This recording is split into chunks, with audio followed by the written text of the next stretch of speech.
Hi student, this is our second part of chapter 6 about consumer attitude formation and change.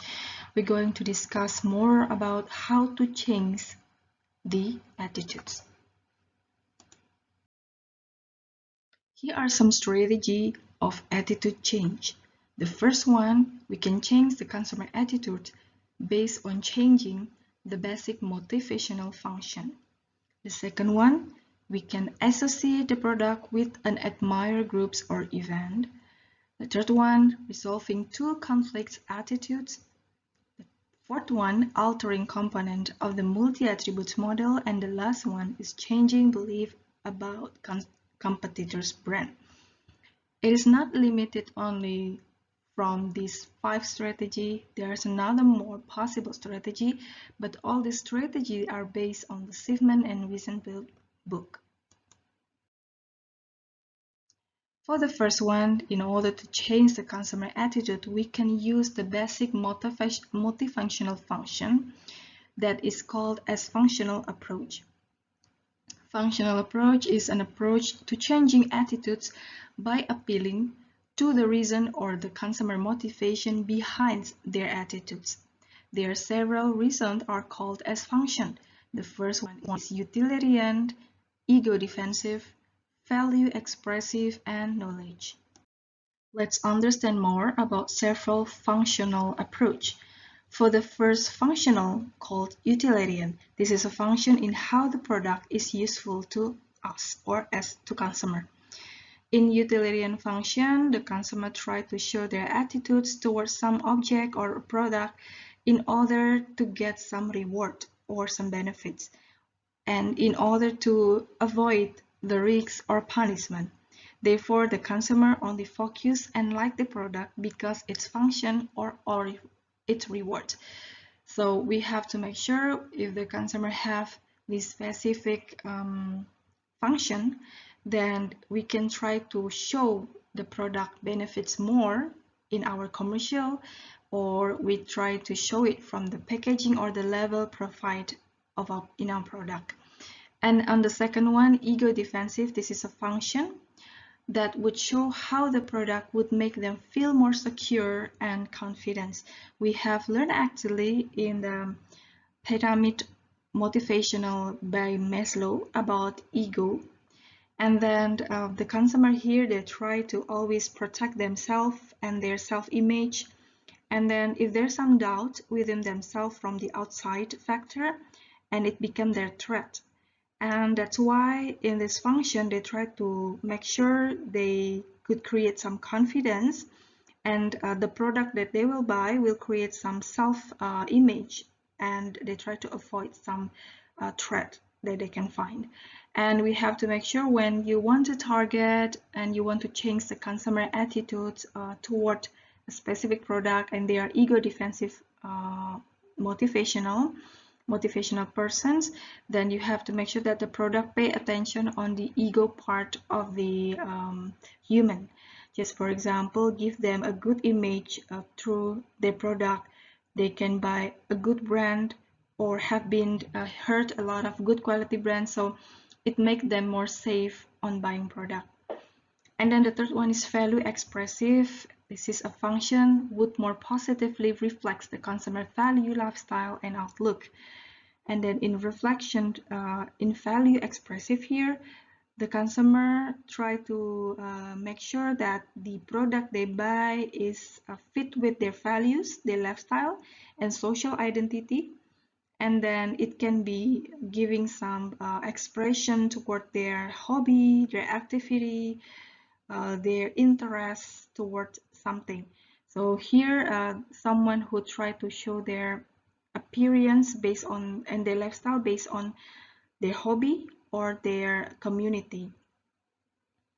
And then the fourth one is knowledge. This is a function would satisfy the consumer, that is need to know consumer, and then help them to understand more about the world around them.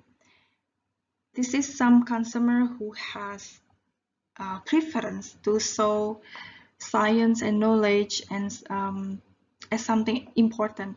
So you can try to change their attitude by giving them a lot of fact research information that is logical for them and fit with their belief in order to attract them and finally change their attitudes. The second possible strategy in order to change consumer attitude is by associating the product or the brand with admired group or admired events by the company. This is an example how Shopee, they will use a lot of celebrity, including Blackpink group, K-pop girl band Blackpink here, and use them as endorser for their product, and invites a lot of people to do shopping online in Shopee. And then including Rose, one of the Blackpink personnel, and they offered some quiz provided by Shopee.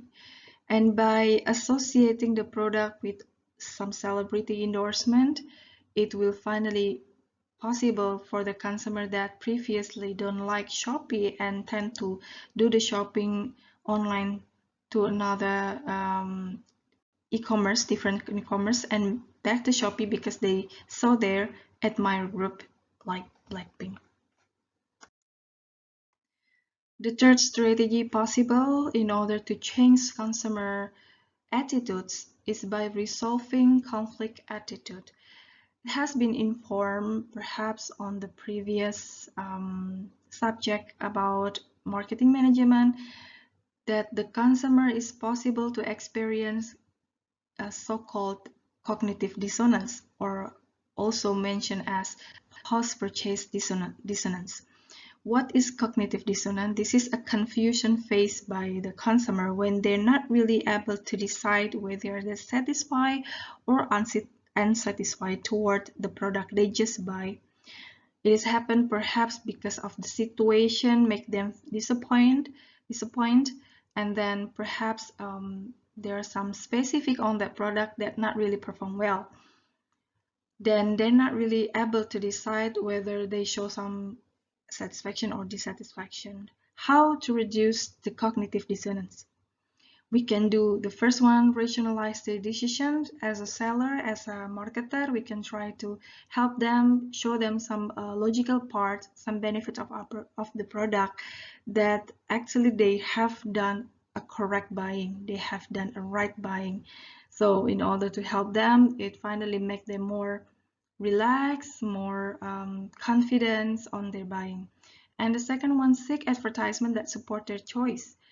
We can try to find a commercial advertisement that we have showing that the benefits of product, the value of product is actually fit with their decision. And then convince them to also believe that they actually already do some right buying through a sell friends and a positive features of the product made. Just for example, give them some bonus, give them some reward, yeah, or points on their member card, and also try to sell friends, yeah, become friends for them to convince them that actually is a good product. And the last one, look to satisfy owner for reassurance. You can use the owner of the previous product that also have buy the product the consumer already by showing their testimonials and review of the product, how much the product give them a lot of benefits, and then help them a lot on make things more practical. The next strategy is attitude change, yeah, how we can use the components of the multi-attribute and try to altering the components. The first one, changing relative evaluation of the attributes, changing the brand beliefs, adding an attributes, changing the overall brand rating, and the last one, we can changing belief by comparing our product to the other competitors' product. This is a commercial example how Listerine tried to changing a consumer relative evaluation on their attributes. Here Listerine adds some more formula, yeah, on their product, and then not only that, they also mentioned that by using Listerine is not only good for your mouth, but think bigger than that, because they try to show that it's protecting your teeth, because the formula they have They try to make sure that the teeth will be healthier, will be cleaner, and you can avoid a lot of teeth problem in the future. The second example, by changing brand belief, by one of the multivitamins product by using gummy product. Usually children not pretty like to eat or consume multivitamins, but in this product they try to show something different because they're using something that children likes, by showing that a gummy product can be contains a lot of multivitamins. Another way to change the consumer attitude is by providing an additional on the product's attributes. Samsung company, they launched a Z Fold product, or Galaxy Z, that possible for the smartphone to get fold like in the picture. And then this is one of the part of their innovation to add the attributes on the Samsung's product smartphone especially. The purpose of this making of this product is in order to show a wider monitor or screen, so it's possible for people to work with a bigger monitors, and then it's possible for them to do streaming and studying something that the tablet sometimes is not really capable to cover all the smartphone possibilities. That's why they finally creating this product and add some attributes of a smartphone product to be more flexible, to have a better screen. And changing the overall brand rating. Here, University California, Los Angeles, they put their advertisement based on the US new rankings that they are the first #1 best college.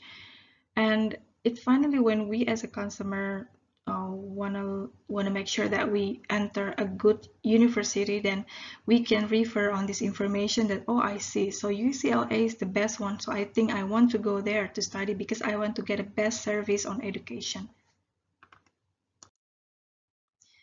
And then by showing a better wear protection, it means that we compare our product with our competitors. Just for example, Valvoline here, they try to a motor oil. They try to compare their performance with Mobil motor oil, another brand, by informing the consumer about their same power. They offer 4 times better wear protection than Mobil one.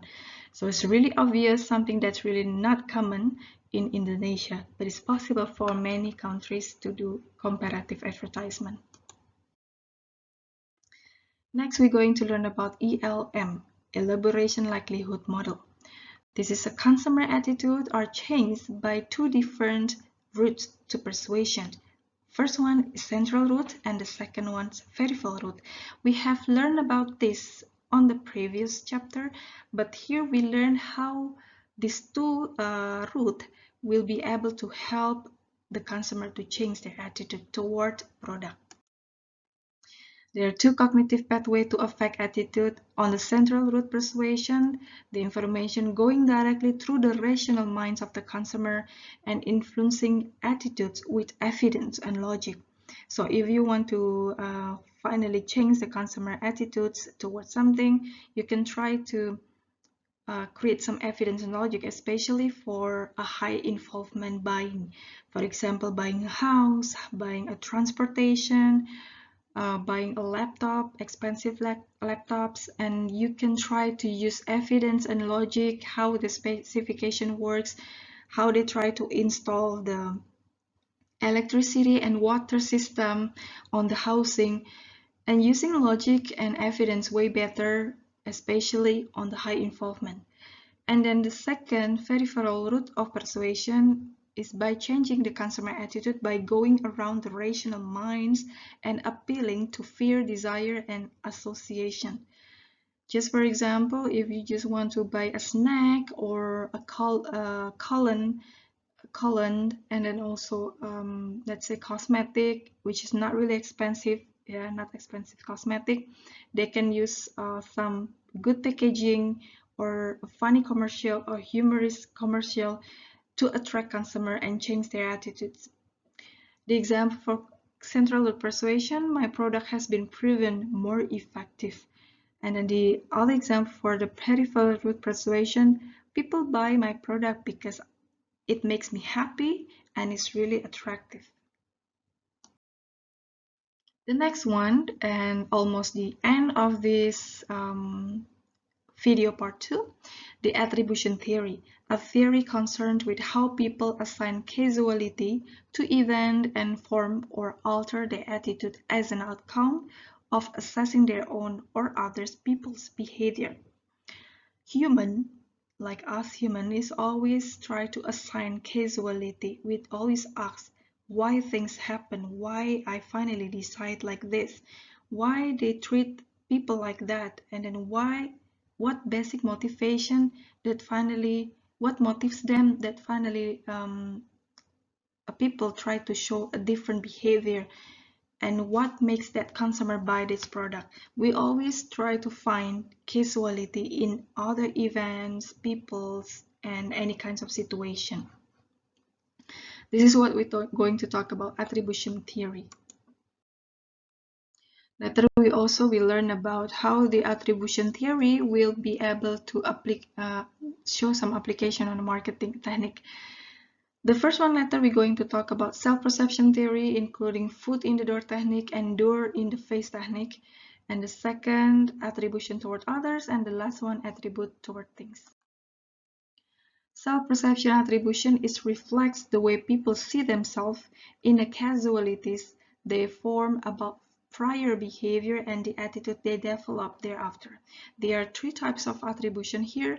Internal attribution, when we would like to attribute some causality internally, and then external attribution when we assigned causality from the external factor, and then defensive attribution, and we try to defend our ego by assigning this has happened because of internal attribution or external attribution. The example of the internal attribution. Why I finally buying this product, buy these clothes, because I saw that it fits on me, because I feel happy when I buy it. I like the colors. This came from inside, your decision. But external attribution, like I buy these clothes because my mother asked me to, or maybe I buy this smartphone because my friend always recommend me to buy this. So external attribution, we assign causality based on the external factor. And defense attribution, something that usually happen when we try to defend ourselves when we feel disappointment because we cannot reach our target. Let's say we want to finally graduate as a cum laude student, and then when we can finally will not be able to reach that, for example, then we will assign internal attribution because we're not really success because actually I get sick at that time. Or external attribution, I don't got my cum laude because of my mother always angry with me at home, so I don't feel like I'm motivated to study. Or my friends always ask me to go with them to the mall or go to cafe only do the conversation without studying. So it's called this defensive attribution when we assigned more on the external attribution actually compares to the internal attribution when we feel failed. But most people usually, if they get success, they will assign internal attribution within themselves. If I'm success actually because I'm a good person, intelligence, I do this, that, and blah, blah, blah. That's why I'm success. In attribution theory, there are several applications that are possible for the marketing technique. It is called the foot in the door technique, and the second one is door in the face technique. Foot in the door technique is some kind of analogies. Yeah, your foot is on the door. When you want to open the door, you not really open your door largely, but you just use your foot in order to make sure that the door is still small, not really open wide. And then it consists of getting people to agree to large requests after convincing them to agree to small or modest requests first. Let's say you being offered a voucher to come to a supermarket and you want to buy something using that voucher in that supermarket. They offer you one time and then you do the shopping there. Second time they offer you the same voucher and then you do the shopping there, and the owner of the supermarket also try to convince you how much you get a lot of benefits when you do shop here. But actually you're not really, you come there because of the voucher, and then you come there because you not really feel convenience to disappoint the owner. And then after you come there for the second, third times, and then they offer you, not longer offer you the voucher, instead they ask you to buy more product to finally give you the voucher. Let's say you have to shop there for 200,000 rupiah in order to get voucher for the next shopping. So this is foot in the door technique, yeah, that they ask you a small request, yeah, come to my supermarket with a small voucher. And after that, on the next meeting, they ask you to buy a lot of product and finally offer the voucher. So this is called as foot in the door technique. And then the second one, door in the face technique. This is when you slam the door in front of the other people's face because you angry. So door in the face technique is when you go to Malioboro, sometimes you saw a lot of seller but selling a product from t-shirts, souvenirs, and so on. And then when you interest to buy one t-shirt that you think that's really attractive, then you give your offering. May I know how much the price is? And then the seller will say that is a 100,000 rupiah. For you as a consumer, it is so shocked because it's so expensive for those who just sell around the area, outside the area of the store. So you will finally try to do the store in the face and then leave the seller. And after that, the seller, you can negotiate, he said, and then they try to negotiate a price to you and then try to lowering down the price gradually from 100,000 for one t-shirt until the end 2 t-shirt is 100,000 rupiah. So this is the door in the face when they give you some bigger offering in the beginning and after that gradually try to decrease so you get some agreement. So this is a two technique that usually used. Yeah, we're not really not really obvious, but it's possible in marketing. Attribution toward others, when we try to attribute and ask ourselves why people do several acts and then question about their motives. When some salesperson approach you, we already have some attribution toward other, why this person approached me and why he tell me about this information, what kind of motives, what he going to do. And then the similar things when your friends finally suddenly they come to you and treat you some food, you questioning about their motive, what happened actually, this is not his birthday or her birthday, so you asking about motives. This is attribution toward others. Attribution toward things, when consumer wish to find out why product met or failed to meet their expectation, they can attribute the product's successful and unsatisfactory performance to the product itself, themselves, to other peoples and situation. So when you saw that the product is not really satisfied or successful, this has happened because the salesperson, this has happened because this situation not run well, yeah, because of pandemic or something. This is attribution toward things. This is the end of our second part, and I hope you got something. Please let me know if you have any question. Do not hesitate to post it on the MS team. Thank you.